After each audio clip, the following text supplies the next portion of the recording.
قرآن وہ کتاب ہے جو درس انقلاب ہے، سمجھ کے گر کوئی پڑھے تو نور علی نور ہے۔ الرحمن الرحیم، الحمدللہ رب العالمین والصلاة والسلام علی اشرف الانبیاء والمرسلین، اما بعد۔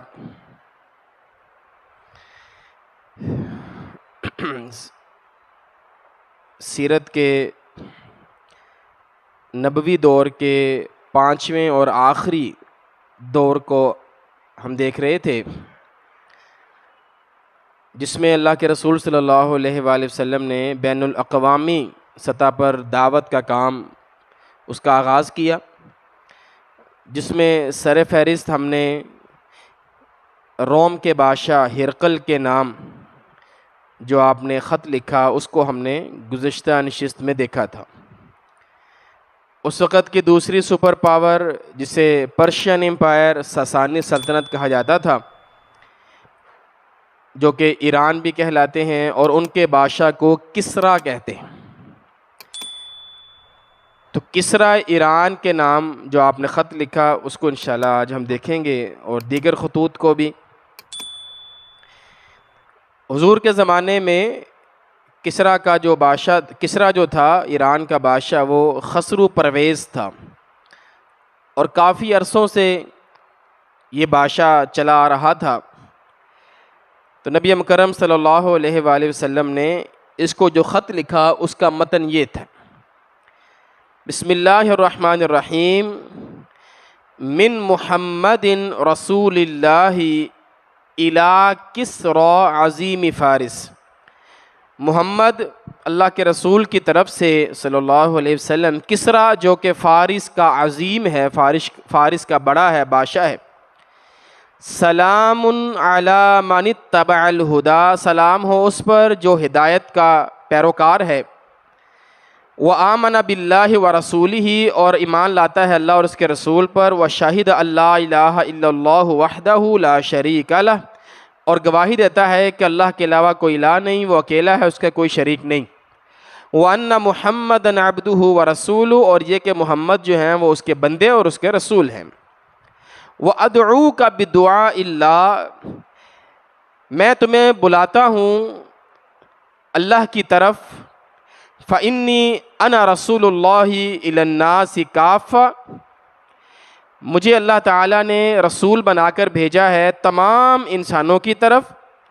لِأُنذِرَ مَنْ كَانَ حَيًّا، تاکہ میں ڈراؤں ہر اس شخص کو جو زندہ ہے۔ وَيَحِقَّ الْقَوْلُ عَلَى الْكَافِرِينَ، اور کافروں کے سامنے میں صحیح بات، حق بات کہہ دوں۔ فَإِن تُسْلِمْ تَسْلَمْ، اے کسریٰ اگر تو اسلام قبول کر لے گا تو تو سلامت رہے گا۔ وَإِنْ أَبَيْتَ، اور اگر تو نے انکار کیا، فَإِنَّ إِثْمَ الْمَجُوسِ عَلَيْكَ، تو مجوسیوں کا گناہ بھی تیرے سر پر ہوگا جو تیری وجہ سے ایمان نہیں قبول کریں گے۔ یہ اللہ کے رسول صلی اللہ علیہ وآلہ وسلم کی طرف سے پیغام ہے، خط ہے۔ گزشتہ خط میں بھی ہم نے دیکھا اور اس خط میں بھی ہم نے دیکھا، ایک سٹریٹ فارورڈ صرف حکم ہے، اسلم، اسلام قبول کر لو، نہیں کرو گے تو خود بھی گناہ گار ہوگے، اور جو تمہارے پیچھے تمہارے پیروکار ہوں گے ان کا بھی گناہ تمہارے سر پر ہوگا۔ بس یہی دعوت ہے، کوئی زیادہ لمبے چوڑے دلائل نہیں دیے گئے، ان کو کنونس نہیں کیا گیا، ان کے شبہات دور نہیں کیے گئے، ان کے اعتراضات دور نہیں کیے گئے، بس ان کو دعوت دی گئی۔ اب یہ خط جب اس کے پاس پہنچتا ہے، لے کر جاتے ہیں حضرت عبداللہ بن حذافہ رضی اللہ تعالیٰ عنہ۔ جب آپ اس کے سامنے یہ خط پڑھتے ہیں تو جیسے ہی یہ خط کو سنتا ہے، شقہ، اس خط کو پھاڑ دیتا ہے۔ اور کیوں پھاڑتا ہے؟ شاید اس نے خط پورا بھی نہیں پڑھا۔ آگے سے کہتا ہے، یکتب الی بہذا وہو عبدی، یہ ایک عام شخص عرب کا میرا غلام یہ مجھے خط لکھ رہا ہے، اور خط بھی اس انداز سے کہ اپنا نام میرے نام سے پہلے لکھ رہا ہے۔ اس کی اتنی مجال، اب غرور تکبر تو اس کے ذہن میں تھا، پرشین امپائر کا بادشاہ تھا، کسرا تھا، کوئی چھوٹی موٹی ہستی تو نہیں تھا، روم کے ساتھ یہ ٹکر لیتا تھا۔ تو کہتا ہے کہ اس کی مجال کہ اس نے اپنا نام میرے نام سے پہلے لکھا، اس غصے میں نا اس نے خط کو پھاڑ دیا۔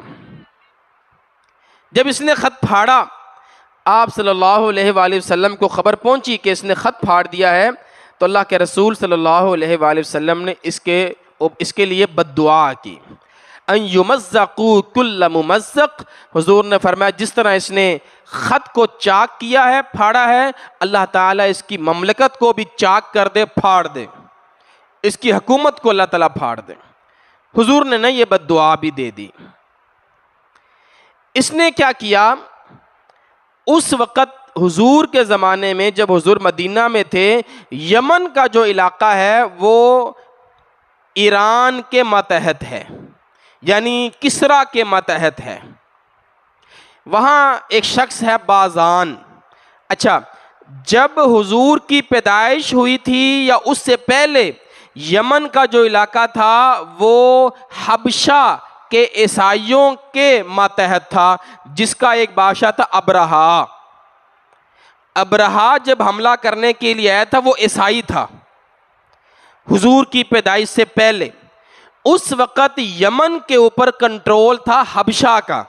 حبشہ کے جو نجاشی ہوا کرتے ہیں وہ عیسائی تھے، اور وہ جو حبشہ ہیں ان کا تعلق تھا رومنز کے ساتھ، ٹھیک ہے۔ لیکن اس وقت جب حضور کسرا کو خط لکھ رہے ہیں، ابرہا کے مر جانے کے بعد اس جگہ پر کنٹرول کر لیا ایرانیوں نے، فارسیوں نے۔ اب وہاں پر فارسی ہیں، مجوسی ہیں، اور وہ ماتحت ہیں ایرانی سلطنت کے۔ ان کا جو گورنر ہے اس کا نام ہے بازان۔ تو کسرا نے فوراً سے بازان کو پیغام بھیجا اور اس سے کہا کہ یہ کیا ہے، تمہارے قریب یعنی مدینہ سے مجھے ایک بندہ خط لکھ رہا ہے، جلدی کرو اس کو پکڑ کر میرے پاس بھیجو، اس کو پکڑ کر یا قتل کر دو یا اس کو میرے پاس بھیجو۔ بازان نے 2 بندے بھیجے اللہ کے رسول صلی اللہ علیہ وآلہ وسلم کے پاس۔ کتنے؟ صرف 2، حضور کو پکڑنے کے لیے، آپ کو گرفتار کرنے کے لیے۔ یعنی وہ سمجھتے تھے کہ ہمارا اتنا کنٹرول ہے، ہمیں زیادہ بندوں کی ضرورت نہیں ہے۔ 2 بندے اس نے بھیجے، ان کے یہ نام تھے بابا و خرخرا، ٹھیک ہے، جیسے ان کے نام ہوتے ہیں۔ یہ دونوں اللہ کے رسول صلی اللہ علیہ وآلہ وسلم کے پاس ہے، امن کے ساتھ یہ مدینہ پہنچ گئے۔ جب یہ حضور کے پاس پہنچے نا تو ان کا حلیہ یہ تھا کہ داڑھی کٹی ہوئی، شیو تھی، اور مونچھیں جو تھی وہ بڑی بڑی تھی۔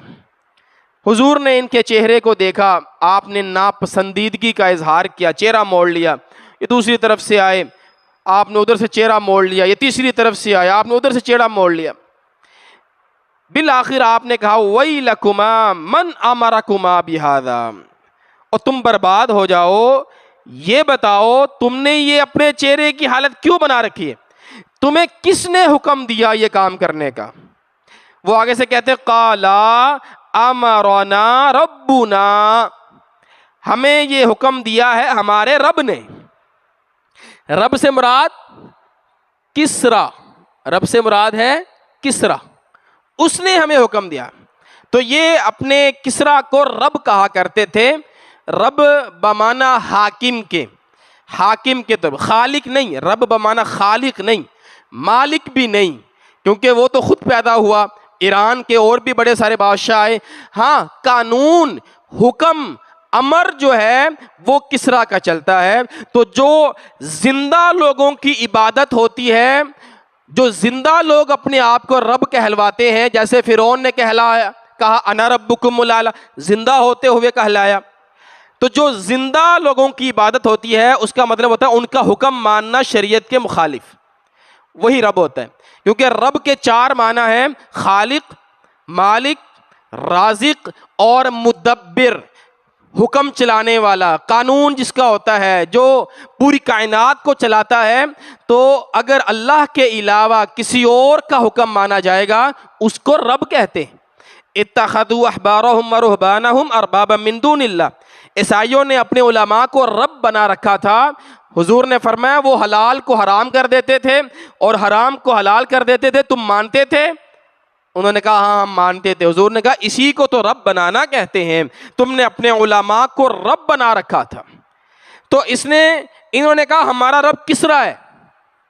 اللہ کے رسول صلی اللہ علیہ وآلہ وسلم نے بڑا پیارا جواب دیا، وَلَكِنَّ رَبِّي أَمَرَنِي، تمہارے رب نے یہ حکم دیا ہے، میرے رب نے مجھے حکم دیا ہے بِإِعْفَاءِ لِحْيَتِي، کہ میں اپنی داڑھی کو بڑھاؤں، وَقَصِّ شَارِبِي، اور اپنی مونچھوں کو کٹواؤں۔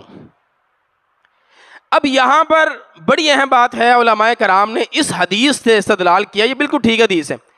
حضور نے کہا میرے رب نے مجھے حکم دیا ہے، جس چیز کا اللہ اور اس کے رسول حکم دے دیں وہ فرض ہوا کرتا ہے، وہ فرض ہوا کرتا ہے، وہ صرف سنت نہیں ہوتا، وہ صرف مستحب نہیں ہوتا، اب حکم آ گیا ہے تو وہ فرض ہو گیا۔ اس لیے علماء کرام نے لکھا اسی حدیث کی روح سے کہ جو داڑھی ہے وہ اللہ کا حکم ہے، وہ فرض ہے، اور اسی طرح اللہ کے رسول کا بھی حکم ہے اعفوا اللحیہ، اپنی داڑھی کو چھوڑ دو اور مجھے کٹوایا کرو، وہ بھی حضور کا حکم، اللہ کا بھی حکم ہے، حضور کا بھی حکم ہے، اور تمام انبیاء کرام کا طریقہ بھی یہ ہے۔ حضور نے فرمایا ارجعا، جاؤ واپس لوٹ جاؤ، اور کل دوبارہ میرے پاس آنا، ابھی تم واپس چلے جاؤ، کل میرے پاس تم آنا۔ اگلے دن آئے، اللہ کے رسول صلی اللہ علیہ وآلہ وسلم نے، ہوا یہ کہ حضور کو حضرت جبرائیل علیہ السلام نے خبر دے دی کہ جو خسرو پرویز ہے اس کا بیٹا شیراویہ، یہ والا نام شیراویہ جو ہے، اس نے اپنے باپ کو قتل کر دیا، اس نے اپنے باپ کو قتل کر دیا۔ ان ربی قد قتل اللیلۃ ربک، اللہ کے رسول نے صبح ان کو بلایا اور کہا جسے تم رب کہہ رہے تھے نا، میرے رب نے کل رات کو تمہارے رب کو قتل کر دیا۔ تمہارا رب جو تھا نا وہ تو مارا گیا، قتل ہو گیا۔ اب یہ بڑے پریشان کہ یہ کیا ہوا، اگر کل رات کو قتل ہوا تو اس شخص کو کیسے پتہ لگا، کہاں ایران کہاں مدینہ، کل رات کو وہ قتل ہوا، قتل کس نے کیا، اس کے اپنے بیٹے نے۔ اچھا وہ بھی بڑا تیز تھا، اسے پتا تھا میرے بیٹے نے مجھے مارنا ہے، اس نے بھی پوری تیاری کر رکھی تھی۔ اس کا اپنا ایک نا مطب تھا، جیسے بڑے بادشاہوں کا ہوتا ہے، وہاں پر کچھ دوائیاں وغیرہ پڑی ہوتی تھی۔ ایک ڈبی کے اندر نا اس نے زہر ڈالا، یہ خسرو پرویز کی بات کر رہا ہوں جس کو مارا گیا، اس نے زہر ڈالا اور زہر ڈال کر اس ڈبی کے اوپر لکھ دیا ایسی دوائی جو قوت باہ کو بڑھانے والی ہے۔ اسے پتا تھا میرا بیٹا جو ہے نا وہ ایسا ہے، اس نے مطب میں جا کر سب سے پہلے ایسی دوائی کو ہاتھ مارنا، جوان آدمی تھا، یہ تو بوڑھا تھا۔ اب وہ مارنے کے بعد لوگوں کے پاس آیا تو لوگوں کو اس نے کہا جی میں نے ظلم کو ختم کر دیا، میرا ابا بڑا ظالم تھا، 50 سالوں سے تمہارے پر حکومت کر رہا تھا، اب میں نے ظلم نہیں کرنا۔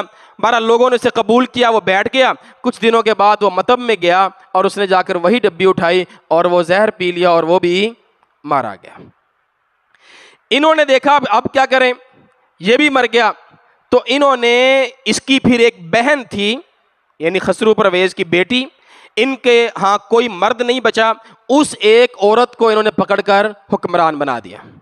جب اس کو حکمران بنایا، اللہ کے رسول کو پتہ لگا تو حضور نے فرمایا لن یفلح قوم ولوا امرهم امرأة، ہرگز وہ قوم کبھی فلاح کامیابی نہیں پا سکتی جو قوم اپنے معاملات کسی عورت کے سپرد کر دے، کسی عورت کو اپنا حکمران بنا دے، وہ قوم کبھی فلاح کامیابی نہیں پا سکتی۔ اور ایک روایت میں حضور نے فرمایا کہ ایسی قوم کو چاہیے کہ وہ زمین کے اندر دفن ہو جائیں جنہوں نے اپنا سربراہ کسی عورت کو بنا لیا ہو۔ ٹھیک ہے، تو یہ اسی موقع پر اللہ کے رسول صلی اللہ علیہ وسلم نے فرمایا تھا۔ یہ کسرا کی بیٹی تھی جس کو انہوں نے اپنا بادشاہ بنا لیا۔ حضور جب یہ خبر دے رہے تھے نا ان کو کہ تمہارا بندہ کسرا مارا گیا ہے، تو اللہ کے رسول نے ان کو پھر دعوت بھی دی۔ آپ نے کہا دیکھو کسرا تو گیا، تم اس کے کنٹرول سے اب آزاد ہو، جاؤ اور جا کر نا بازان سے کہو اپنے جو گورنر ہے تمہارا اس سے میرا پیغام دو، اسے کہو ان دینی و سلطانی، یاد رکھنا میرا دین اور میری سلطنت، میرا دین اور میری سلطنت سیبلغ، ان قریب پہنچ جائے گی جہاں تک کسریٰ ہے، ان قریب ایران جو ہے نا اب وہ میرے کنٹرول میں ہوگا، وہاں میرا دین بھی پہنچ جائے گا، میری سلطنت بھی پہنچ جائے گی۔ اور تم ان اسلمتا، اگر بازان تم اسلام قبول کر لو گے تو میں یمن کی حکومت تمہیں ہی دے دوں گا، اگر تم اسلام قبول کر لو گے تو یمن کی جو حکومت ہے وہ تمہارے پاس ہی رہے گی، ہم تم سے چھینیں گے نہیں، تیرے پاس ہی رہے گی۔ یہ آفر دے کر اللہ کے رسول نے ان کو واپس بھیج دیا۔ جب وہ واپس گئے انہوں نے جا کر بازان کو بتایا کہ بھائی وہ کہہ رہے ہیں کہ کسریٰ مارا گیا، فلاں تاریخ تھی، فلاں رات تھی، فلاں دن تھا۔ بازان کہنے لگا اچھا چلو انتظار کرتے ہیں، دیکھتے ہیں کیا ہوا۔ کچھ دن کے بعد اس کے پاس خبر پہنچی، اس نے وہ تاریخ میچ کی، کس دن یہ کہہ رہے ہیں، وہی ٹائم وہی دن سارا میچ ہو گیا۔ بازان پھر بہت زیادہ متاثر ہوا اور اس نے اسلام قبول کر لیا۔ یمن کا جو گورنر ہے وہ مسلمان ہو گیا۔ یہی پھر یمن ہے جہاں پھر اللہ کے رسول نے معاذ بن جبل کو بھیجا، حضرت علی رضی اللہ تعالیٰ عنہ کو بھیجا، کنٹرول اس کا بازان کے پاس ہی تھا۔ اچھا یہاں پر آپ نے ایک چیز کو غور سے دیکھنا ہے، بازان کو سلطنت کی، حکومت کی پیشکش اللہ کے رسول نے کی، اس نے نہیں مانگا، ایسے ہی ہے نا؟ حضور نے کہا اگر تو دین قبول کر لے گا تو یمن کی سلطنت تیرے کنٹرول میں رہے گی۔ اچھا اگر کوئی یہ کہے کہ ٹھیک ہے میں آپ کا دین اسلام قبول کر لیتا ہوں لہٰذا آپ مجھے بھی حکمرانی دے دیں، تو کیا حضور دے دیتے تھے؟ یہ میں نے آپ کو اگلے خط میں دکھانا ہے، فرق اب آپ نے ذہن میں رکھ، اس کو اللہ کے رسول نے پیشکش دی اور اس نے قبول کرنی۔ یہ ایک شخص ہے یمامہ کا رہنے والے، اس کے پاس علاقہ ہے یمامہ۔ یمامہ وہ علاقہ ہے جہاں کا تھا مسیلمہ کذاب، اس سے آپ کو یاد رہے گا، مسیلمہ کذاب وہ شخص تھا جس نے حضور کی زندگی میں بالکل آخر میں نبوت کا دعویٰ کر دیا تھا، اور حضرت ابوبکر رضی اللہ تعالیٰ عنہ نے اس کے ساتھ جہاد کیا، قتال کیا، اور اس مسیلمہ کذاب کو قتل کرنے والے تھے حضرت وحشی رضی اللہ تعالیٰ عنہ، جنہوں نے حضرت حمزہ کو قتل کیا تھا۔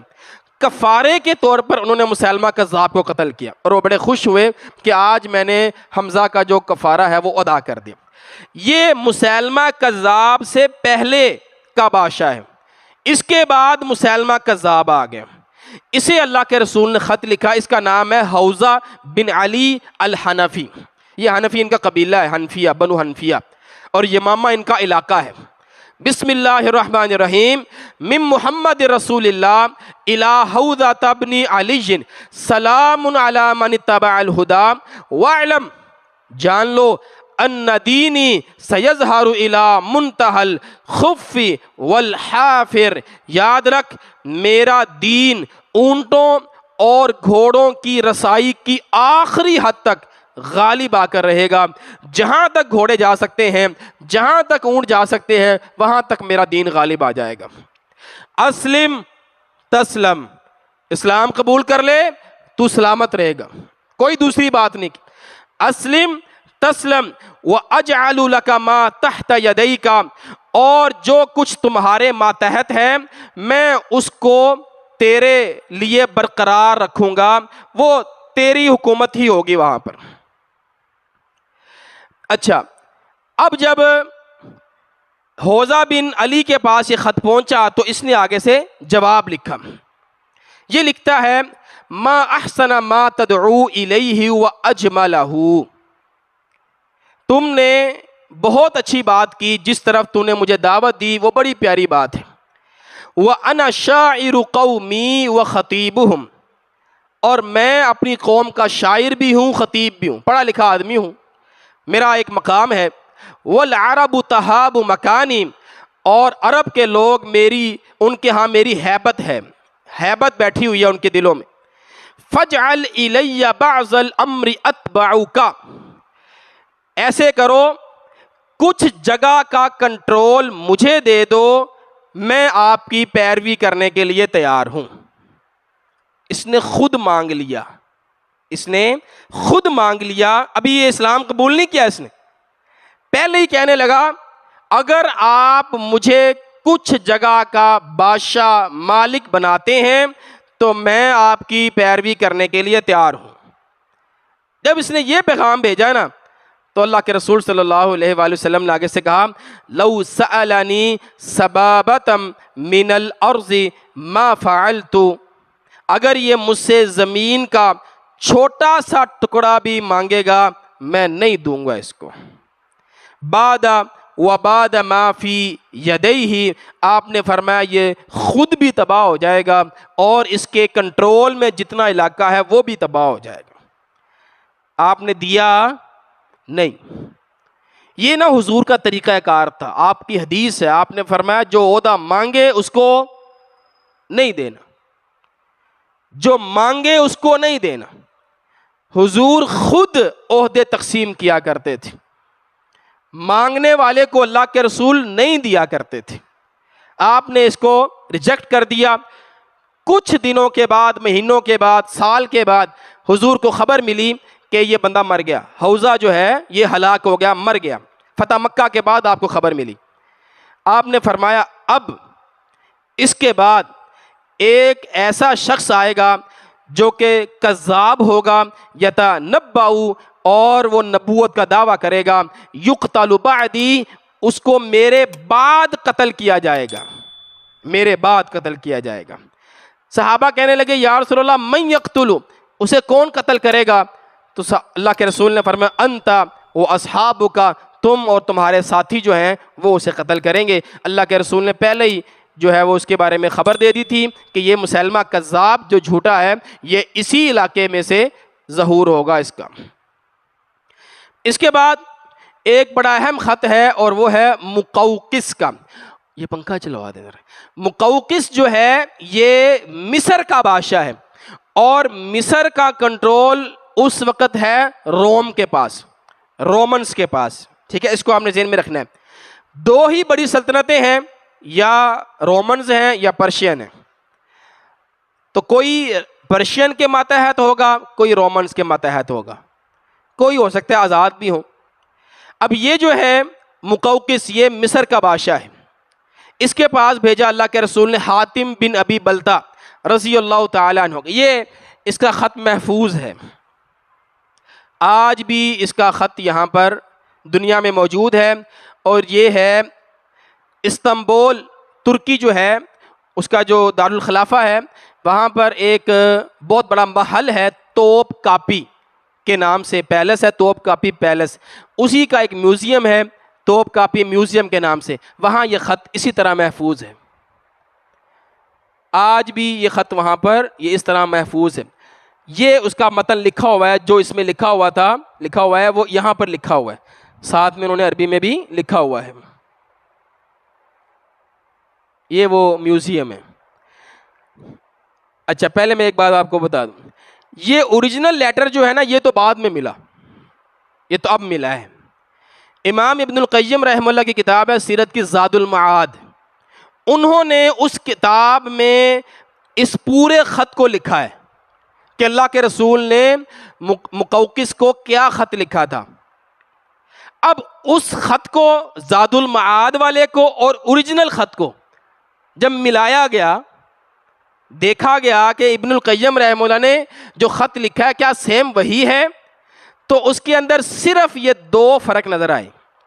آپ نے ذرا غور سے دیکھیں، زاد المعاد میں لکھا اسلم تسلم، ادھر لکھا فسلم تسلم، فے کا فرق ہے۔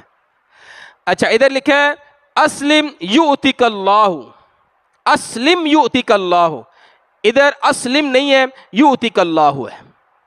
یہاں لکھا ہے اسم اہل القبط اور یہاں لکھا ہے اسم القبط، مثلا بالکل تھوڑا سا مائنر سا فرق ہے، جو فرق آیا اس کا مطلب یہ ہے ہمارے علماء کرام نے جو تحقیق کی ہے وہ کافی حد تک درست ہے۔ اگر کہیں ہوئی ہے کمی بیشی تو بالکل کچھ حروف کی جو ہے وہ، جس سے معنی نہیں بدلتا، معنی نہیں بدلتا۔ خط کیا ہے؟ اسی طرح ہے بسم اللہ الرحمن الرحیم من محمد ابن عبداللہ الی المقوقس، اس کے کئی پروننسیشن ہیں ادائیگی کے، مقوقس بھی عام طور پر کہہ دیتے ہیں، تو مقوقس کہتے ہیں علماء کی زیادہ صحیح ہے، اس اعراب میں بھی یہی لگا ہوا ہے مقوقس عظیم القبط۔ اچھا یہ مصر کا بادشاہ ہے اور مصر کی جو قوم ہے وہ قبطی کہلاتی ہے۔ کیا کہلاتے ہیں؟ قبطی۔ قبط جو ہے یہ ان کی نسل ہے اور یہ فرعون کی نسل ہے۔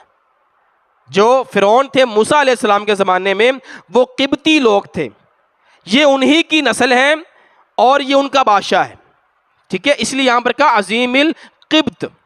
سلام علی من اتبع الہدی اما بعد فانی ادعوک بداعیۃ الاسلام اسلم تسلم واسلم یؤتک اللہ، ٹھیک ہے، یہاں پر یہ ابن القیم والا ہے، زاد المعاد والا ہے، یؤتک اللہ اجرک مرتین، تو اسلام قبول کر لے اللہ تجھے دوہرا اجر دے گا۔ دوہرا اجر کیوں دے گا؟ میں نے پچھلی دفعہ بتایا تھا آپ کو، دوہرا اجر اللہ ان کو کیوں دے گا؟ عیسائی اہل کتاب جب مسلمان ہوگا تو اس کے دوہرے اجر، یہودی مسلمان ہوگا اس کو دوہرا اجر، یہ عیسائی تھا، رومنز کے ماتحت تھے۔ فَإِن تَوَلَّيْتَ فَإِنَّ عَلَيْكَ اسْمَ الْقِبْطِ، اگر تم نے منہ موڑا تو قبطیوں کا گناہ بھی تیرے سر پر۔ وَيَا أَهْلَ الْكِتَابِ تَعَالَوْا إِلَىٰ كَلِمَةٍ سَوَاءٍ بَيْنَنَا وَبَيْنَكُمْ أَلَّا نَعْبُدَ إِلَّا اللَّهَ وَلَا نُشْرِكَ بِهِ شَيْئًا وَلَا يَتَّخِذَ بَعْضُنَا بَعْضًا أَرْبَابًا مِّن دُونِ اللَّهِ فَإِن تَوَلَّوْا فَقُولُوا اشْهَدُوا بِأَنَّا مُسْلِمُونَ۔ یہ آیت بطور استشہاد کے اللہ کے رسول نے پیش کی، یہ خط ملتا جلتا ہی ہے ہرقل کا جو خط لکھا تھا قیصر کو، ویسا ہی خط ہے۔ اچھا اب مقوقس نے نا اللہ کے رسول کو جواب لکھا، اس کو ذرا غور سے دیکھیے گا، جو میں نے ریڈ کیے ہیں الفاظ ان کو بھی دیکھیے گا۔ اس نے بھی بسم اللہ لکھی، بسم اللہ الرحمن الرحیم، اس نے بھی لکھی۔ پھر یہ لکھتا ہے لمحمد ابن عبداللہ من المقوقس عظیم القبط، اس نے پہلے کس کا نام لکھا؟ اللہ کے رسول کا۔ ہوتا یہ ہے کہ جو لکھنے والا ہوتا ہے نا اس کا نام پہلے آتا ہے، جیسے حضور نے لکھا تھا من محمد، تو ٹیکنیکلی اسے لکھنا چاہیے تھا من المقوقس الی محمد۔ اس نے ادب کے اندر، احترام کے اندر حضور کا نام پہلے لکھا، اپنا نام بعد میں لکھا۔ پھر کہتا ہے سلام، سلام ہو، اما بعد فقد قرأت کتابک، میں نے آپ کا جو خط ہے اس کو پڑھا ہے، وفہمت ما ذکرت فیہ، میں سمجھ گیا ہوں جو آپ نے لکھا، وما تدعو الیہ، اور جس کی طرف آپ ہمیں بلا رہے ہیں، وقد علمت ان نبیا باقیا، مجھے پتہ ہے ایک نبی آنا ہے، میرے علم میں ہے آخری نبی ابھی باقی ہے، باقی ہے، وکنت اظن انہ یخرج بالشام، لیکن میں یہ سمجھتا تھا کہ وہ شام سے نکلے گا، اس کا ظہور شام میں ہوگا، جو کہ اہل کتاب کا بنی اسرائیل کا علاقہ ہے، شام سے نکلے گا۔ وقد اکرمت رسولک، میں نے آپ کے جو آپ سفیر آپ نے بھیجا تھا میں نے اس کا بڑا اکرام کیا، اکرمت، میں نے اس کا بڑا اکرام۔ انہوں نے حاتم بن ابی بلتہ کو بڑے سارے تحائف دیے، بڑے اچھے کھانے دیے، اپنے ساتھ بٹھاتا تھا، بڑی عزت کیا کرتا تھا۔ کہتا ہے وَبَعَثْتُ إِلَيْكَ بِجَارِيَتَيْنِ، میں آپ کے پاس نا 2 لونڈیاں بھیج رہا ہوں، 2 کنیزیں بھیج رہا ہوں، لہما مکان فی القبط عظیم، اور یہ کوئی عام کنیزیں نہیں ہیں، ہمارے ہاں قبطیوں کے ہاں ان کا مقام بہت عظیم ہے، بہت بڑا مقام ہے۔ وَبِكِسْوَةٍ، ایک چادر بھیج رہا ہوں، وَأَهْدَيْتُ لَكَ بَغْلَةً لِتَرْكَبَهَا، ایک خچر بھیج رہا ہوں آپ کی سواری کے لیے، یعنی اس وقت کی سواری، اس وقت کا کپڑا، اور 2 کنیزیں اس نے بطور ہدیے کے طور پر اللہ کے رسول کو بھیجی۔ والسلام علیکہ، اور آپ کو سلام کیا، لیکن اس نے اسلام قبول نہیں کیا۔ اللہ کے رسول صلی اللہ علیہ وآلہ وسلم کو خبر پہنچی، آپ نے فرمایا ظن الخبیث بملکی، اپنی حکمرانی پر ریجھ گیا خبیث، اپنی حکمرانی پر ریجھ گیا۔ ولا بقاء لملکہ، حالانکہ اس کی حکومت باقی نہیں رہے گی، وہ تو فانی چیز ہے، اس نے دین قبول نہیں کیا، اسلام قبول نہیں کیا۔ اچھا یہ جو 2 لونڈیاں بھیجی ہیں، سوائے 2 بندیاں دے، ایک ہے بہن تے وہ بہن، دسو کیڑیاں کیڑیاں لونڈیاں سی ہو؟ کون بولے؟ آپ بولے؟ ہاں جی، ایک تو پروفیسر بھی ساڑی مجلس ماشاءاللہ موجود نے۔ ماریا قبطیہ رضی اللہ عنہا جو کہ اللہ کے رسول کے بیٹے ابراہیم کی والدہ ہیں، آپ کی کنیز ہیں، وہ ان دو میں سے ایک ہیں۔ اللہ کے رسول نے ایک کنیز کو اپنے پاس رکھ لیا اور ایک دے دی حضرت حسان بن ثابت شاعر رسول رضی اللہ تعالیٰ عنہ، ان کو دے دی، ایک ان کے پاس، اور یہ اللہ کے رسول نے ان سے نکاح نہیں کیا، آپ نے بطور کنیز ان کو اپنے پاس رکھا، اور ان سے اللہ کے رسول کو حضرت ابراہیم پیدا ہوئے رضی اللہ عنہ، اور وہ 18 ماہ تک حیات رہے، 18 ماہ کے تھے جب وہ اللہ کو پیارے ہو گئے، فوت ہو گئے۔ اس لیے حضور کا ایک بڑا اچھا تعلق ہے ماریہ قبطیہ کے ساتھ۔ قبطیہ ان کو اس لیے کہتے ہیں کہ ان کی قوم قبط ہے، صحیح ہے نا، قوم ان کی قبط ہے، ماریہ ان کا نام ہے۔ حضرت عائشہ رضی اللہ عنہ فرماتی ہیں ہمیں ان کے اوپر بہت زیادہ غیرت آتی تھی کیونکہ یہ انتہائی خوبصورت تھی۔ کیا کہا اس نے؟ عام کنیزیں نہیں بھیج رہا، ہمارے ہاں ان کا بڑا مقام ہے۔ سیدہ فرماتی ہیں ہمیں ان سے جو نا بڑی غیرت آیا کرتی تھی، کیونکہ کنیز کا اور بیوی کا ایک فرق ہوتا ہے، بیوی کے حقوق ہوتے ہیں، کنیز کے وہ حقوق نہیں ہوتے، ٹھیک ہے۔ بیویوں کی باری بنی ہوتی ہے، مثلا آپ کی 9 بیویاں ہیں تو ہر بیوی کے پاس ایک دن آپ نے جانا، یہ 9 بیویاں، کنیز کے پاس کبھی بھی جا سکتے ہیں، آپ کبھی بھی جا سکتے ہیں، اور آپ جایا کرتے تھے۔ حضرت عائشہ فرماتی ہیں ہمیں بڑی زیادہ غیرت ہوتی تھی، اللہ کے رسول کو معلوم ہوا تو یہ نا حضور کے گھر کے پاس ہی رہتی تھی، پھر آپ نے ان کو دور بھیج دیا، مدینہ سے تھوڑا سا نا سائڈ پر آپ نے ان کا گھر کر دیا، پھر آپ وہاں ان سے ملنے کے لیے جایا کرتے تھے۔ شادی آپ نے ان کے ساتھ نہیں کی، لیکن جس کنیز سے اولاد پیدا ہو جائے اسے ام ولد کہتے ہیں، اسے ام ولد کہتے ہیں۔ وہ عورت بیچی نہیں جا سکتی کیونکہ وہ جو بچہ ہے وہ مالک کا ہے۔ اب وہ عورت کنیز نہیں رہ گئی، اب وہ اس کے بچے کی ماں ہے، اسے کہتے ہیں ام ولد۔ مالک فوت ہو جائے وہ آزاد ہے، مالک فوت ہو جائے تو وہ خود بخود ہی آزاد ہو جاتی ہے، لیکن جب تک مالک ہے تب تک نہ وہ کنیز ہے نہ وہ آزاد ہے، وہ ام ولد ہے۔ اچھا، نہ وہ بیوی ہے، اس کے میرے وہ بیوی والے حقوق بھی نہیں ہیں اس کے، ہاں بس اس کو بیچا نہیں جا سکتا جیسے کنیز کو بیچا جا سکتا ہے، نہ وہ آزاد ہے۔ یہ حضرت ماریہ قبطیہ۔ اچھا، یہاں پر آپ ذرا غور کیجئے گا، ایک اور خاتون ہے جو کہ قبطی ہے، قبط یعنی اسی علاقے کی ہے، مصر کی، اور قبط نسل کی ہیں، مصر کی ہیں، اور وہ ایک نبی کی بیوی ہے، اور حضرت رسول اللہ صلی اللہ علیہ وسلم کا ان کے ساتھ تعلق ہے۔ حضرت ہاجرہ رضی اللہ عنہ، آپ کے علم میں ہے حضرت ابراہیم علیہ السلام جب گئے تھے، سیدہ سارہ کا وہ سارا واقعہ ہوا تو واپسی پر مصر کے بادشاہ نے ایک کنیز دی تھی، وہ تھی سیدہ ہاجرہ۔ سیدہ سارہ نے وہ حضرت ابراہیم کو دے دی۔ سیدہ ہاجرہ کنیز نہیں ہے، وہ حضرت ابراہیم کی بیوی ہیں، حضرت ابراہیم علیہ السلام کی وہ بیوی ہیں، اور ان کے بیٹے ہیں اسماعیل علیہ السلام، اور پیارے پیغمبر کس کی نسل میں سے ہیں؟ اسماعیل علیہ السلام کی نسل میں سے۔ اچھا، وہ جو رشتہ بنا تھا عرب کا، یا آپ کہہ لیں کہ انبیاء کا قبطیوں کے ساتھ ایک رشتہ بنا تھا نا، ابراہیم علیہ السلام کا مصر کی قبطی عورت کے ساتھ، 2000 سال بعد دوبارہ سے ایک نبی کا رشتہ بنا قبطی خاتون کے ساتھ، ٹھیک ہے؟ تو اس تناظر میں بھی ہم اس کو دیکھ سکتے ہیں۔ آگے آ جائیں، حبشہ کا جو بادشاہ ہے اسے کہتے ہیں نجاشی۔ یہ جو سلطنت ہے نا یہ کہلاتی ہے اکسوم، اس کو کبھی اگر آپ نے سرچ کرنا ہو، یہ اکسوم کہلاتی، موجودہ ایتھوپیا ہے یہاں پر، یہ جتنا سبز علاقہ ہے، یہ جو ابرہا ہے، ابرہا وہ ان کے کنٹرول میں تھا، ان کے ساتھ اس کا تعلق تھا۔ یہ لوگ عیسائی ہیں، اچھا یہ مسلمان ہیں، لیکن چونکہ حضور خطوط لکھ رہے ہیں سارے بادشاہوں، حضور نے اس کو بھی خط لکھا، آپ کو خط سے ہی فرق سمجھ آ جائے گا۔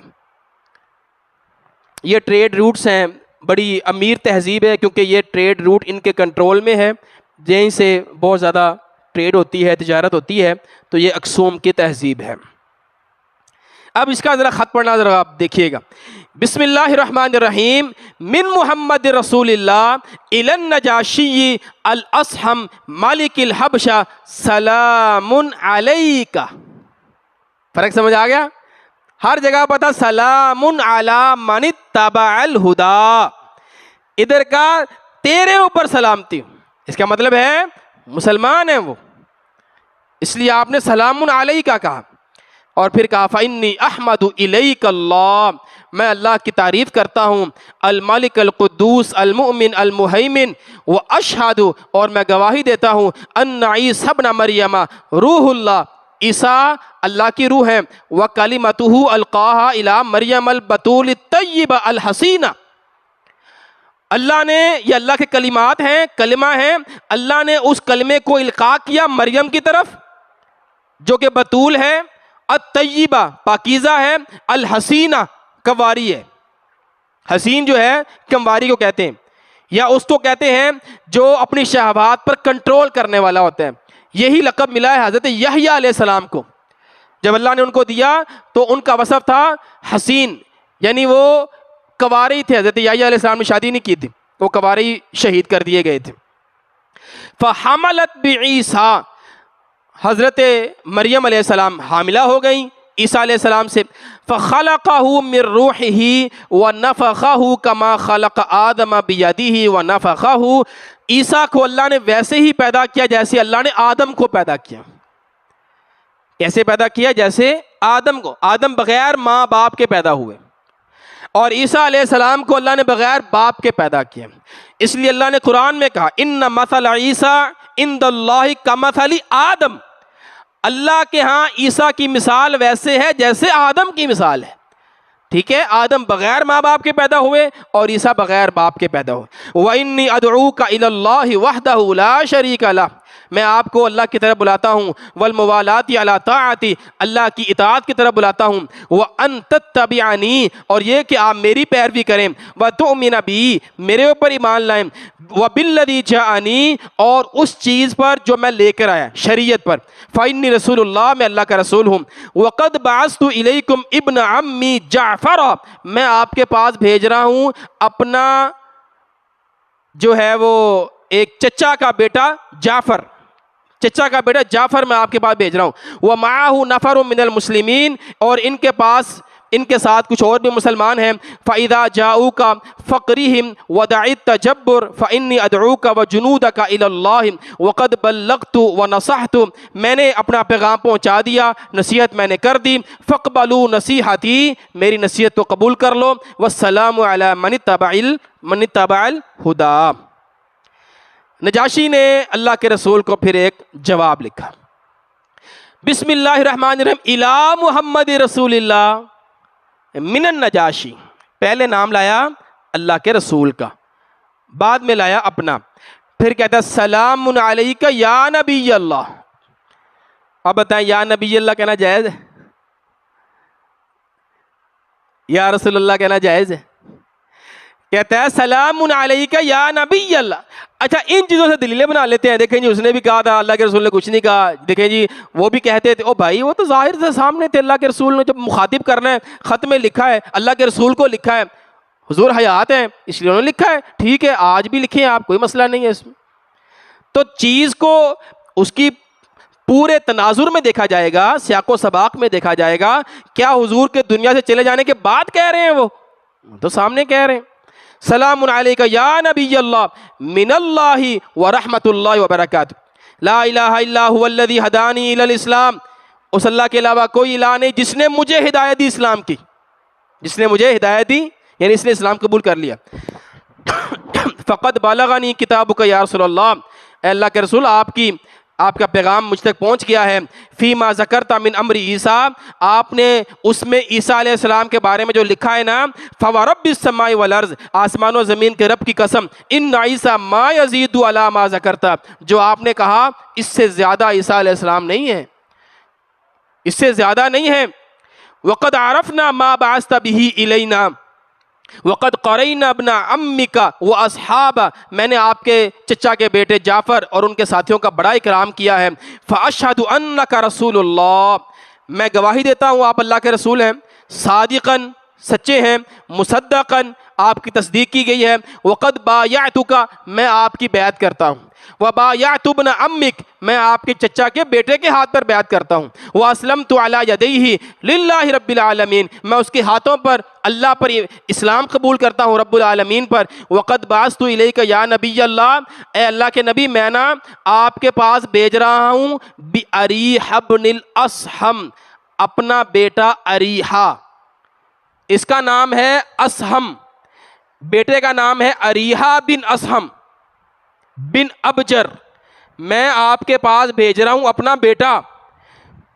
فإنی لا املک الا نفسی، حضور میں صرف اپنے نفس کا مالک ہوں، میں یہاں پر کسی کو مسلمان نہیں کر سکتا، میں خود دین اپنا بدل سکتا ہوں، اسلام قبول کر سکتا ہوں، اور کسی کی میں ذمہ داری نہیں لیتا. وَإِن شِئْتَ، اگر آپ چاہیں، ان آتیک، کہ میں آپ کے پاس آؤں، فعلت یا رسول اللہ، تو اللہ کے رسول میں بھی آپ کے پاس آ جاؤں گا. ابھی میں بھیج رہا ہوں اپنا بیٹا آپ کے پاس. فإنی اشہد ان ما تقول حق، میں گواہی دیتا ہوں آپ جو کہتے ہیں وہ حق ہے، وہ سچ ہے. اب ہوا یہ کہ نجاشی نے جو مسلمان یہاں پر رہ رہے تھے پچھلے کئی سالوں سے، جو ہجرت کر کے آئے ہوئے تھے، ان کو واپس بھیج دیا مدینہ میں، کیونکہ امن ہو گیا، صلح ہو گئی. صلح حدیبیہ کا یہ بھی ایک فائدہ ہوا کہ جو حبشہ کے ہجرت کرنے والے لوگ وہاں رہ رہے تھے وہ واپس آ گئے مدینہ، اور ان کے ساتھ آیا نجاشی کا بیٹا بھی، اور چند اور عیسائی بھی آئے. ان کا ذکر آپ نے 7ویں پارے کے شروع میں وَإِذَا سَمِعُوا، اس کے شروع میں آپ نے پڑھا ہوا ہے کہ جب عیسائی حضور کے پاس آئے، انہوں نے کہا ہم نے اپنی عبادت کرنی ہے، تو اللہ کے رسول نے اپنی مسجد میں کہا عبادت کر لو. انہوں نے کچھ سوالات بھی کیے اللہ کے رسول صلی اللہ علیہ وسلم سے، تو وہ انہوں نے بھیجے تھے. بہرحال وہ ایک الگ قصہ ہے. اب ہوا اگلا کام یہ ہوا، جو مکہ سے لوگ آئے ہوئے تھے ہجرت کر کے، ان میں حضرت ابو سفیان رضی اللہ عنہ کی بیٹی حضرت ام حبیبہ وہ بھی شامل تھیں. اب دیکھیں ابو سفیان کون ہے جو لڑائیاں کر رہے ہیں حضور کے ساتھ؟ حضرت امیر معاویہ بھی اس وقت مسلمان نہیں ہوئے تھے، وہ بھی لڑائیاں کر رہے ہیں. اور ان کی بہن جو ہیں ام حبیبہ، وہ ابتدائی مسلمانوں میں سے ہیں، اور حضور کے جو ہے پھوپھی کے بیٹے کے ساتھ ان کی شادی ہے، عبید اللہ بن جہش، جو حضور کے سالے بھی لگتے ہیں. ذرا بات کو سمجھیے گا. حضور کی ایک زوجہ ہیں حضرت زینب بنت جہش، ان کے ایک بھائی ہیں عبید اللہ بن جہش، ان کی بیوی ہیں ام حبیبہ. ٹھیک ہے، یہ اپنے شوہر کے ساتھ ہجرت کر کے آ گئیں اکسوم میں نجاشی کے پاس. یہاں پر یہ فوت ہو گئے، عبید اللہ بن جہش فوت ہو گئے. ان کے بارے میں مختلف رائے ہیں، بعض نے کہا یہ مرتد ہو گئے، بلکہ صحیح بات یہ ہے کہ یہ فوت ہو گئے. جب یہ فوت ہو گئے تو کچھ عرصے کے بعد سیدہ ام حبیبہ نے خواب دیکھا کہ جس میں ان کو پکارا گیا یا ام المؤمنین کہہ کر، مومنوں کی ماں کے خطاب سے ان کو خواب میں پکارا گیا. تو جب یہ اٹھی تو انہوں نے یہ سوچا خواب کی تعبیر کہ حضور اکرم صلی اللہ علیہ وآلہ وسلم کے ساتھ میری شادی ہو گئی. کچھ عرصہ گزرا تو حضور اکرم صلی اللہ علیہ وسلم کو جب پتہ لگا کہ عبید اللہ بن جہش فوت ہو گئے ہیں، تو آپ نے ایک صحابی کو بھیجا، پیغام لے کر آئے، اور انہوں نے نجاشی سے کہا کہ آپ میرا نکاح جو ہے اللہ کے رسول کا حضرت ام حبیبہ کے ساتھ کر دیں. وہ آئے، انہوں نے حضرت ام حبیبہ کو پیغام بھیجا. حضرت ام حبیبہ فرماتی میں بڑی خوش ہوئی جو آپ کے پاس پیغام لے کر آئی تھی، آپ نے ان کو بھی کافی ہدیہ دیے. اور نجاشی نے وہیں پر بیٹھے ہوئے حضرت ام حبیبہ کے ساتھ اللہ کے رسول کا نکاح کر دیا. حضور نہیں وہاں پر گئی. ٹھیک ہے، حضرت ام حبیبہ نے اپنا ولی بنایا ایک صحابی کو جن کا نام تھا حضرت خالد. چونکہ یہ شادی شدہ تھی پہلے، یعنی بیوہ تھی، کنواری نہیں تھی، یہ اپنا ولی کسی کو بھی بنا سکتی تھی. نجاشی نے کہا آپ نے اپنا ولی کس کو بنا؟ نجاشی اس کا ولی نہیں ہے، اس کو ذہن میں رکھیے گا. انہوں نے کہا میں فلاں شخص جو خالد ہیں، مسلمان ہیں، صحابی ہیں، ان کو اپنا ولی بناتی ہوں، وہ میرا نکاح حضور کے ساتھ کر دیں، ولی کا ہونا ضروری ہے۔ تو نجاشی نے حضور کا نکاح کر دیا۔ اب گواہ وغیرہ تو سب کچھ تھا، موجود تھے وہاں پر، لیکن حق مہر کس نے دینا ہے؟ وہ بھی نکاح کی ارکان میں سے ہے، ضروری ہے۔ تو نجاشی نے اپنی طرف سے حضرت ام حبیبہ کو حق مہر دیا۔ اچھا کون بتائے گا اللہ کے رسول کتنا حق مہر دیا کرتے تھے؟ کتنا حق مہر دیتے تھے آپ اپنی بیویوں کو؟ 500 دینار کے درہم، درہم دینار نہیں، وہ درہم ہی لاکھوں میں پہنچ گیا تھا، ہم نے حساب لگایا تھا۔ 500 درہم اللہ کے رسول دیا کرتے تھے۔ وہ اللہ کے رسول تھے، حضور اپنے اعتبار سے دیا کرتے تھے۔ یہ نجاشی ہے، بادشاہ وقت کا، اپنے علاقے کا، اس نے اللہ کے رسول کی طرف سے حق مہر دیا ہے، تو کتنا؟ یہ بھی 500 ہی دے گا۔ 4,000 اس نے 4,000 درہم سیدہ ام حبیبہ کو حضور کی طرف سے، اپنی طرف سے اس نے حق مہر دیا، 4,000 درہم۔ اس طرح دیکھا جائے تو حضور کی زوجات میں سے سب سے زیادہ حق مہر کس کا ہوا؟ سیدہ ام حبیبہ رضی اللہ عنہا کا، 4,000 درہم۔ یہاں سے علماء نے ایک مسئلہ اخذ کیا، انہوں نے کہا اگر کوئی دوست، کوئی ساتھی، کوئی رشتہ دار اپنے دوست کی شادی پر اپنی طرف سے حق مہر دینا چاہے تو شرعی طور پر جائز ہے۔ انہوں نے کہا یہ باہمی تعاون ہے، یہ باہمی اخوت ہے، تعاون ہے۔ حضور نے 1 روپیہ بھی نہیں دیا، سارے پیسے نجاشی نے ادا کیے، حضور کی عزت میں، احترام میں، ادب میں، اور اسے قبول کیا گیا، اور اس نکاح کو بھی قبول کیا گیا۔ اچھا یہیں سے وہ مسئلہ اخذ ہوا کہ اگر مرد جو ہے وہ دبئی میں بیٹھا ہے اور لڑکی جو ہے وہ سہیوال میں بیٹھی ہے اور آپ آن لائن ان کا نکاح کر دیتے، جائز ہے؟ دلیل یہ ہے کہ میاں بیوی، لڑکا لڑکی اگر الگ بھی ہوں، دور بھی ہوں، تو ان کا نکاح ہو جاتا ہے، جائز ہے۔ آج کل ہمارے پاس موبائل کی سہولت ہے، ویڈیو کال کی سہولت ہے، اور اس طرح نکاح ہو جاتا ہے۔ میں نے سنا ہے سعودیہ عرب میں تو ہوتا ہی ایسے، اور ایک ولاگ میں نے دیکھا تھا، اس کا نکاح ہوا تو سعودیہ میں نا قاضی ہی نکاح پڑھاتا ہے، ہمارے مولوی صاحب نہیں پڑھاتے، اب مولوی صاحب آیا جو نکاح پڑھا دے، ایسے نہیں ہوتا تھا۔ قاضی جس کو ہم جج کہتے ہیں وہی نکاح پڑھاتے ہیں، جو یعنی سرکاری ہوتے ہیں، تو ان سے ٹائم لینا پڑتا ہے، وہ ٹائم دیتے ہیں، اور انہوں نے ہر شادی پر تو جانا نہیں، پہنچنا نہیں، تو وہ زوم پر بیٹھتے ہیں، آن لائن بیٹھتے ہیں، ادھر لڑکا بھی آن لائن بیٹھ جاتا ہے، ادھر لڑکی والے آن لائن بیٹھ جاتے ہیں، قاضی صاحب آن لائن ہوتے ہیں، اور وہ آپس میں نکاح پڑھا دیتے ہیں، بس اب انہوں نے رخصتی کرنی ہوتی، تو جائز ہے، ایسا کوئی مسئلہ نہیں ہے۔ تو حضرت ام حبیبہ کو انہوں نے بھیج دیا، وہ اللہ کے رسول صلی اللہ علیہ وآلہ وسلم کے پاس آ گئے۔ اب آپ نے ذرا غور کرنا ہے، میں نے آپ کو بتایا ام حبیبہ کون ہے، کس کی بیٹی ہے؟ حضرت ابو سفیان، جو کہ اس وقت اسلام کے سب سے بڑے دشمن ہیں، ان کے بھائی، ان کے بیٹے بھی، امیر معاویہ، یزید بن معاویہ بھی، اور اللہ کے رسول اس کی بیٹی سے شادی کر رہے ہیں، ابو سفیان کی بیٹی، جو وقت کا سب سے بڑا دشمن ہے۔ اب اس سے ہوگا کیا؟ جیسا بھی انسان سخت دل ہو، لیکن جب بیٹی کے رشتے کی بات آ جاتی ہے، اپنے داماد کی بات آ جاتی ہے، انسان ذرا نرم ہو جاتا ہے۔ اب اس رشتے کا جب پتہ لگا نا حضرت ابو سفیان کو، تو وہ ذرا حضور کے بارے میں نرم ہو گئے۔ آپ کا جتنا بھی دشمن ہو، جتنی بھی آپ کی دشمنی ہو، لیکن اب آپ کی بیٹی اس کے پاس، اب وہ جو اس کے بعد سیدنا ابو سفیان کی کوئی لڑائی نہیں اللہ کے رسول کے ساتھ۔ اب حضرت ابو سفیان نے دین ہی قبول کیا، اسلام ہی قبول کیا۔ اس کے بعد اللہ نے اس کا ذکر کیا سورہ ممتحنہ میں، اللہ فرماتے ہیں عسى اللہ ان یجعل بینکم وبین الذین عادیتم منہم مودہ، ان قریب اللہ تمہارے اور تمہارے دشمنوں کے درمیان محبت پیدا کر دے گا، مودت پیدا کر دے گا۔ واللہ قدیر، اللہ قادر ہے اس پر، واللہ غفور الرحیم۔ اب یہ جو مودت ہے، محبت ہے، یہ کون سی محبت ہے؟ حضرت عبداللہ بن عباس مفسر قرآن وہ فرماتے ہیں کانت المودۃ بعد الفتح تزویج النبی ام حبیبۃ بنت ابی سفیان، یہ جو اللہ نے محبت کی بات کی ہے نا، یہ حضور کا ام حبیبہ سے نکاح ہونا ہے کہ جس کی وجہ سے مکہ والوں کے دلوں میں اور مدینہ والوں کے دلوں میں ایک دوسرے کا احترام پیدا ہو گیا۔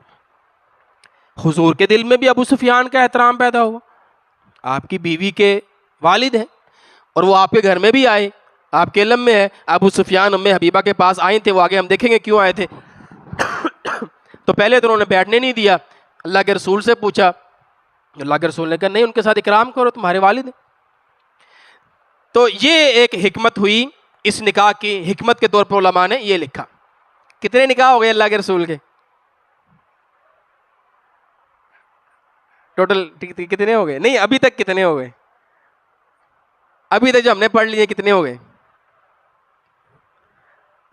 اچھا پریشان نہیں ہونا، یاد مینوں بھی نہیں سکے تو میں نا آج لے کے آیا، پھر ایک لسٹ لے کے آیا تھوڑے سامنے، چلو پڑھ لینے تھوڑا۔ سب سے پہلے سیدہ خدیجہ ہیں، پھر سیدہ سودا ہیں، پھر سیدہ عائشہ ہیں، پھر سیدہ حفصہ ہیں، پھر سیدہ زینب بنت خزیمہ ہیں، پھر سیدہ ام سلمہ ہیں، پھر سیدہ زینب بنت جاش ہیں، پھر سیدہ جویریہ ہیں، پھر سیدہ صفیہ ہیں، اور پھر سیدہ ام حبیبہ ہیں۔ یہاں تک ہم نے پڑھ لیا ہے، لیکن حضرت صفیہ کا ہم نے نہیں پڑھا ابھی۔ حضرت صفیہ کا نکاح ہوگا خیبر میں، وہ انشاءاللہ اگلی نشست میں ہماری بات ہوگی۔ خیبر سے واپسی، کیونکہ وہ یعنی یہودیوں کی تھیں، بعد میں مسلمان ہو گئی تھیں، وہ بھی مال غنیمت میں آئی تھیں، تو اللہ کے رسول نے ان سے نکاح کر لیا۔ حضرت صفیہ یعنی ابھی تک جو ہے وہ یہ 9ویں شادی اللہ کے رسول کی۔ اب اس کے بعد 2 رہ گئی ہیں، ایک حضرت صفیہ رہ گئی ہیں اور ایک حضرت میمونہ رضی اللہ عنہا، یہ 2 رہ گئی ہیں۔ باقی یہ والی جو ہے یہ حضور کی 9ویں شادی ہے، 9واں نکاح ہے اللہ کے رسول صلی اللہ علیہ وسلم کا۔ حضور کی زندگی میں نجاشی فوت ہو گیا۔ جب یہ فوت ہوا، اللہ کے رسول کو خبر پہنچی تو اللہ کے رسول نے فرمایا مات الیوم رجل صالح، آج ایک نیک صالح بندہ فوت ہو گیا ہے۔ فقوموا، کھڑے ہو جاؤ، فصلوا علی اخیکم اسحامہ، اٹھو اور اپنے بھائی اسحامہ کی نماز جنازہ پڑھو۔ اب آپ نے اس کو اسحامہ نام لے کر کہا، نجاشی نہیں کہا۔ کیوں نہیں کہا؟ حضور نے یہاں پر نام لیا، پہلے آپ نجاشی کہتے ہیں، یہاں پر آپ نے نام لیا الی اخیکم اسحامہ۔ اب تو مر گیا ہے نا، وہ بادشاہ نہیں رہا، تو کہا اسحامہ۔ اب کون سی اس کی بادشاہت ہے؟ اب تو وہ مر گیا۔ تو جو جس کا مقام ہو، سٹیٹس ہو، اس کو ویسے ہی پکارنا چاہیے۔ جب وہ سٹیٹس پر ہے اس کو اس کے سٹیٹس سے یاد کرنا چاہیے، اب نہیں ہے تو نہیں یاد کرنا۔ تو یہ اللہ کے رسول نے اس کا جنازہ پڑھایا۔ یہ 5 خط ہم نے پڑھ لیے، ہرقل قیصر کا، کسریٰ کا، نجاشی کا، اور ایک جو یمامہ والا ہے ہوزہ کا، اور ایک مقوقس مصر کا جو قبطیوں والا تھا۔ یہ 5 خطوط میں نے آپ کو پڑھا دیے ہیں، باقی اور بھی ہیں خطوط، تو بہت زیادہ ہیں، 10 سے زیادہ ہیں، ان کی تفصیل کتابیں میں موجود ہیں۔ آئیے مختصراً بات عمرۃ القضاء۔ 1 سال پہلے اللہ کے رسول کو عمرہ نہیں کرنے دیا گیا، شرط یہ طے ہوئی اگلے سال آئیے گا، 3 دن آپ کو دیں گے، آپ عمرہ کیجئے گا، اسلحہ آپ نے نہیں لے کر آنا۔ 1 سال گزر گیا، خیبر کے بعد، خیبر بھی ہو چکی ہے، وہ ہم اگلی نشست میں دیکھیں گے۔ خیبر کے بعد ان خطوط لکھ دینے کے بعد خیبر ہوئی، خیبر کے بعد اللہ کے رسول صلی اللہ علیہ وآلہ وسلم اپنے عمرہ کرنے کے لیے دوبارہ گئے، اس لیے اس عمرے کو کہتے ہیں عمرۃ القضاء۔ یہ حضور کا کتنواں عمرہ ہے؟ گنتی میں کتنواں عمرہ ہے یہ حضور کا؟ کیا خیال ہے؟ گنتی میں کتنے عمرے کیے؟ اللہ کے رسول نے 4 عمرے کیے۔ حج کتنے کیے ہیں؟ 2 کس نے؟ ایک حج کیا۔ عمرے کتنے کیے؟ یہ کتنواں ہے؟ ہاں، پہلا عمرہ ہے، یہ حضور کا پہلا عمرہ ہے۔ اس کے بعد حضور 2 عمرے بھی ہیں، اور پھر ایک حج کے ساتھ عمرہ، حج تمتع کیا تھا اللہ کے رسول نے، ایک حج کے ساتھ ہے، ایک اس سے پہلے کیا، اور ایک طائف سے واپس آ کر بھی اللہ کے رسول نے فتح مکہ پر بھی آپ نے ایک عمرہ کیا۔ قضاء سے کیوں کہہ رہے ہیں؟ قضائی ہے اس کی، پچھلے والے سال کے عمرے کی قضائی ہے، اس کو ہم نے یاد رکھنا، عمرۃ القضاء کے نام سے اس کو کہا جاتا ہے۔ وہی آیت آتی ہے، اللہ نے کہا ہم نے اپنے نبی کو جو خواب دکھایا تھا وہ سچ کر دکھایا کہ آپ امن کے ساتھ وہاں پر داخل ہوئے۔ اچھا، حضور نے حکم دیا تھا جتنے صحابہ پچھلے سال صلح حدیبیہ میں موجود تھے وہ سارے جائیں گے، باقی بھی ساتھ ہو جائیں، ان کے لیے لازمی ہے، کیونکہ وہ پچھلے سال گئے تھے، نہیں ہو سکا تھا، اب انہوں نے عمرہ کرنا ہے۔ تو بعض علماء نے یہاں پر یہ بھی کہا کہ اگر آپ عمرے کی نیت سے جا رہے ہیں اور درمیان میں آپ کا احرام سے پہلے نہیں بعد میں جب آپ میقات گزر چکے ہیں، احرام آپ نے پہنا ہوا ہے، اب آپ کو کسی وجہ سے بھی احرام اتارنا پڑ گیا ہے، اب آپ کو عمرہ کرنا لازمی ہے۔ وہ اگلے دن کر لیں، وہ 10 دن بعد کر لیں، سال بعد کر لیں، عمرہ آپ نے پھر وہ لازمی کرنا ہے، اس لیے اسے قضائی کہتے ہیں۔ یہ قضائی، حضور نے کہا 1400 تم نے تو جانا ہی جانا ہے، باقی بھی آپ کے ساتھ ہو گئے۔ آپ گئے عمرہ کرنے کے لیے، آپ نے باہر اسلحہ رکھا، 200 بندے اسلحہ کے پاس چھوڑے، آپ مکہ میں داخل ہوئے۔ آپ کے داخل ہونے پر مکہ والے مکہ سے نکل گئے، اور ان کا ہم نہیں دیکھ سکتے، ہم سے دیکھا ہی نہیں جا سکتا، ہمارے اندر طاقت ہی نہیں اتنی کہ ہم اپنے دشمنوں کو عمرہ کرتے ہوئے دیکھ سکیں۔ 2-3 دن تک یہ باہر رہے، یعنی مضافات میں رہے، مکہ میں نہیں آئے، اور اللہ کے رسول صلی اللہ علیہ وسلم بڑی سہولت کے ساتھ آپ نے عمرہ کیا، بڑے آرام سے عمرہ کیا، بغیر اسلحے کے 3 دن اللہ کے رسول نے مکہ میں قیام کیا۔ اچھا، جب یہ جا رہے تھے نا تو مکہ والوں کو خبر یہ تھی کہ مدینہ والے بخار کی بیماری میں مبتلا ہیں اور بخار متعدی ہے ان کے ہاں، اس لیے بھی وہ بھاگے تھے کہ یہ آئے ہیں کہ ایسا نہ ہو وہ وبائی بخار جو ہے وہ مکہ میں آ جائے۔ وہ اپنے بچوں کو لے کے باہر چلے گئے، اور یہ وہاں پھر ان کے ذہن میں تھا کہ یہ جو ہے نا یہ بخار کی وجہ سے بڑے کمزور ہو چکے ہیں، نحیف ہیں۔ تو اللہ کے رسول صلی اللہ علیہ وآلہ وسلم کو پتہ لگ گیا کہ مکہ والے سمجھتے ہیں کہ مسلمان بڑے کمزور ہیں بخار کی وجہ سے، تو حضور نے نا پھر ایک ترکیب سوچی۔ آپ نے کہا اپنے صحابہ سے، آپ نے کہا جب تم نے طواف کرنا ہے نا تو پہلے 3 چکر تم نے تیزی کے ساتھ چلنا ہے، یعنی جلدی کے ساتھ چلنا ہے اور اکڑ کر چلنا ہے، جسے ہم رمل کہتے ہیں۔ پہلے 3 چکر رمل ہوتے ہیں، سینہ چوڑا کر کے، ذرا ہاتھ چوڑا کر کے، جیسے وہ ہمارے واگا بارڈر پر فوجی کر رہے ہوتے ہیں ایک دوسرے کے سامنے، تو اس طرح آپ نے 3 چکر کاٹنے ہیں۔ حالانکہ صحابہ واقعی میں کمزور تھے، لیکن اللہ کے رسول نہیں چاہتے تھے کہ مشرکین کے سامنے ہماری کمزوری شو۔ یہ وَأَعِدُّوا لَهُم مَّا اسْتَطَعْتُم مِّن قُوَّةٍ، کافر کے لیے اپنی قوت کو تیار رکھیں۔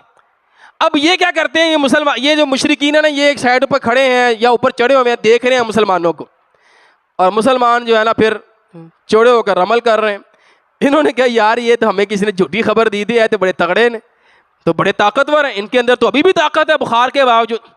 اچھا، ایک اور بڑی پیاری بات ہے، وَأَن يَمْشُوا مَا بَيْنَ الرُّكْنِ، رکن یمانی اور حجر اسود، اس کے درمیان حضور نے کہا آرام نہ چل رہا ہے، کوئی نہیں مسئلہ۔ یہ جو ایک سائیڈ ہے، 3 سائیڈیں رمل، ایک سائیڈ آرام سے چل لینا، اور پہلے 3 چکروں میں ہی صرف، اگلے چکر تو سارے ہی آرام سے ہیں نا، پہلے 3 چکروں میں 3 سائیڈ پر رمل کرنا ہے، چوتھی سائیڈ پر تم نے رمل نہیں کرنا۔ ہاں نہیں، کندھا تو ننگا ہی ہے نا، وہ تو ظاہری بات ہے، وہ تو عمرے کا طریقہ ہے ہی ہے، رمل نہیں کرنا۔ کیوں؟ ہاں، اور مسئلہ یہ تھا، جیسے یہ میرے سامنے لیپ ٹاپ ہے نا، 3 طرف سے تو مشرکین کو صحابہ نظر آ رہے تھے، وہ جو چوتھی سائیڈ تھی نا رکن یمانی اور حجر اسود کے درمیان والی، وہ مشرکین کو نظر نہیں آ رہے، اور نے کہا ادھر آرام نہ چل رہا ہے، کوئی نہیں ہوتا مسئلہ۔ تو یہ حکمت تھی اس میں، اللہ کے رسول نے فرمایا یہ والی جو سائیڈ ہے وہاں آرام سے چلے جانا، باقی جو 3 سائیڈیں ہیں وہاں رمل کرتے چلے جانا۔ اس کا بہت گہرا اثر پڑا مشرکین مکہ پر۔ تو پیارے پیغمبر بھی نفسیات کے ساتھ کھیلتے تھے، اللہ کے رسول نفسیاتی جو ہے نا وہ شکست دیا کرتے تھے ان کو۔ تو یہاں پر آپ نے یہ رمل جو اچھا حضور نے اس وجہ سے کروایا، آپ اور میں کیوں کرتے ہیں؟ اب جو طریقہ ایک دفعہ اللہ کے رسول نے اپنا لیا اور منع نہیں کیا بعد میں، تو اب وہی طریقہ آج بھی چلتا رہے گا. ہم بھی اسی طریقے پر رمل کرتے ہیں، پہلے طریقے یعنی کہ پہلے 3 چکروں میں، اور ہم ادھر بھی رمل ہی کرتے ہیں. دیکھو نا یہ مانی والے میں بھی. تو بہرحال ہم 3 رمل کرتے ہیں، وہ اس وجہ سے اللہ کے رسول نے اس موقع پر رمل کروایا تھا صحابہ کرام سے. چلیں یہاں تک عمرۃ القضاء بھی ہو گیا، ہمارے خطوط بھی ہو گئے. انشاءاللہ نیکسٹ اگلی دفعہ ہم غزوہ خیبر کو انشاءاللہ پڑھیں گے. جزاکم اللہ خیرا.